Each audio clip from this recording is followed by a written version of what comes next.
We just wrapped up another garage floor coating project. If you're thinking about getting a coating in your garage, check out how we turn this into this. I'm Pete Catalano. I am the owner of Concrete Hero. We're based out of the Chicagoland suburbs, and we're gonna show you what's involved in getting a concrete coatings. I know there's lots of videos on the internet that show the guys working, but I wanna kind of give you some inside tips, things to look for when shopping around, or if you're deciding to do one of these projects on your own garage floor, then this will probably help you as well. So here we go. First step is the prep work. This is the most time-consuming part of the job, but it is the most important part of the job. And this is where, if you're thinking about doing it yourself, it could become a challenge because it all is based on your equipment. To properly grind a floor, you really need a good grinder. We're using a 20-inch Lavina propane-powered grinder. It's 900 pounds.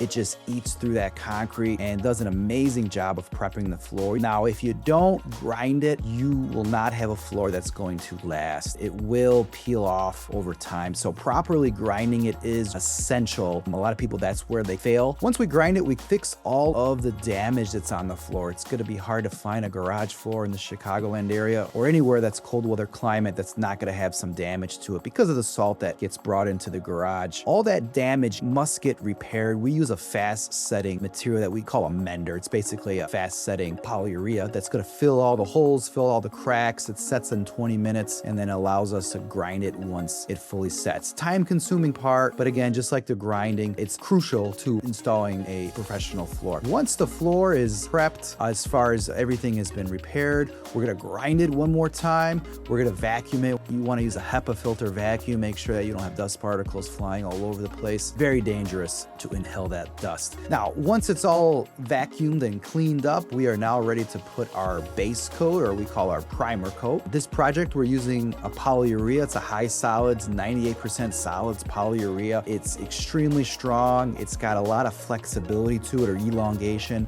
Compared to epoxy, this is going to give you a more durable floor. It's the same material that you might find in like a pickup truck bed that has a spray liner. Commercial roofs have the same material. It's a great product where there's some possible movement. And with the garage floor, you might have that, especially in cold weather climates. Once the floor has been primed, we throw our flakes on there. So in this job, we're using 1/4-inch flake. We also offer a hybrid version of this, which gives you more of a mixture of large and small flakes. The flakes, they're gonna do two things. They're gonna give you traction, but also two, they're gonna give you some additional protection on that floor. And it looks nice. So I guess there's three things really the flakes offer. We do full coverage, meaning that we're gonna saturate that floor until you can't see that base coat anymore. So we're gonna basically overdo it. Once we're done flaking, we come back, usually in about an hour or so. Sometimes we come back the next day, depending on the size of the job. And we gotta remove that excess flake. And we also scrape the floor because we want to make it smooth. Sometimes some of those flakes don't land perfectly flat. Sometimes they're kind of on an angle. If you don't scrape it, you're going to have a rough floor. You could even cut your foot on it if you're walking barefoot. So scraping it down, making it nice and smooth is important. Once the floor's been scraped, we then go ahead and vacuum it one more time, and then we top coat it. So here we're using a polyaspartic top coat, really, which is the gold standard now for a concrete coating in your garage.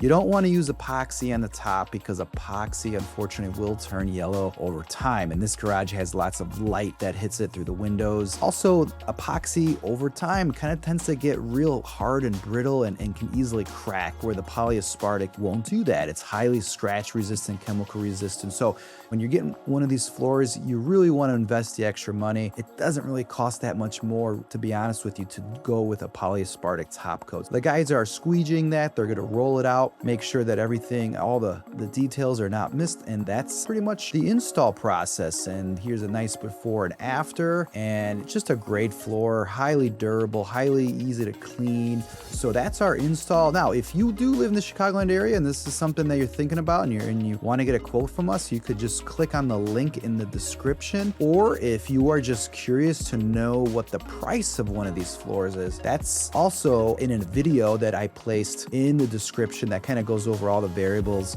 and the average ballpark price.